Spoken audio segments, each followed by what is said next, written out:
कहते हैं दुश्मन को कभी कमजोर नहीं समझना चाहिए, लेकिन ऐसा लगता है कि इजराइल से बार बार ये गलती हो रही है। दुनिया भर से पड़ने वाले इतने दबाव के बाद भी इजराइल ने गाजा में अपने दुश्मन हमास के खिलाफ तो लेबनान में हिजबुल्लाह के खिलाफ ताबड़तोड़ सैन्य अभियान चलाए, इनके कुछ नेताओं को मार भी गिराया।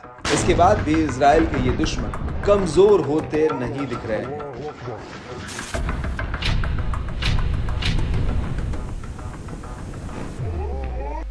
जानकार, कई एक्सपर्ट्स और अन्य लोग तो यहां तक कह रहे हैं कि ये लड़ाका समूह ताकत, क्षमता और हथियारों के मामले में काफी अपग्रेड है। गाजा में की जा रही इजरायली हिंसा के खिलाफ यमन की सेना और वहां के हूती समूह ने भी हमास के समर्थन में लाल सागर में समुद्री जहाजों पर हमले कर रहे हैं। गाजा में की जा रही इजरायली हिंसा के खिलाफ यमन की सेना और वहां के हूती समूह भी हमास के समर्थन में लाल सागर में समुद्री जहाजों पर हमले कर रहे हैं। इन हमलों के जरिए वो अमेरिका पर इजराइल की मदद ना करने और इजराइल को हमलों से रोकने के लिए दबाव बना रहे हैं, क्योंकि जहाजों का आवागमन रुकने से अमेरिकी व्यापार को घाटा हो रहा है। इस बीच एक शीर्ष अमेरिकी अधिकारी ने जो बात कही वो इजराइल के लिए चिंता वाली बात है। उन्होंने यमन की सेना के हथियारों और उनकी क्षमता पर आश्चर्य व्यक्त किया है।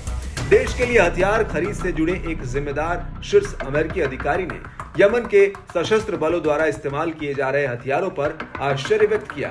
अमेरिकी अधिकारी ने एक कार्यक्रम में बीते 6 महीनों में यमनी बलों द्वारा किए गए ऑपरेशन और उसकी क्षमता पर कहा कि मैं बस हैरान हूं। उन्होंने कहा कि इनके पास आधुनिक मिसाइलें और अन्य हथियार हैं जो कुछ भी कर सकती हैं। उन्होंने कहा कि वे एक इंजीनियर और भौतिक विज्ञानी हैं और अपने पूरे करियर में मिसाइलों के ही आसपास रहे हैं, यानी वो यमनी बलों के हथियारों की ताकत और क्षमता से अच्छी तरह से वाकिफ हैं। उन्होंने कहा कि यमनी सेना डरावनी होती जा रही है।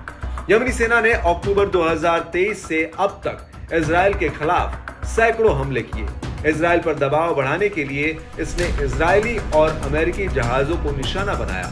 इसके साथ ही यमन के सैनिक तट पर अमेरिकी सेना के जहाजों को भी निशाना बना रहे हैं। अमेरिकी जहाजों को यमन इसलिए निशाना बना रहा है क्योंकि गाजा में इजराइल जो कर रहा है उसमें अमेरिका ही उसकी मदद कर रहा है।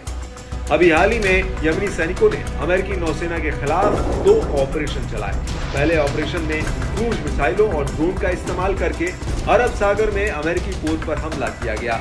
दूसरे ऑपरेशन में बैलिस्टिक मिसाइलों और मानव रहित वाहनों के साथ लाल सागर में 2 अमेरिकी सैन्य वाहनों को निशाना बनाया गया।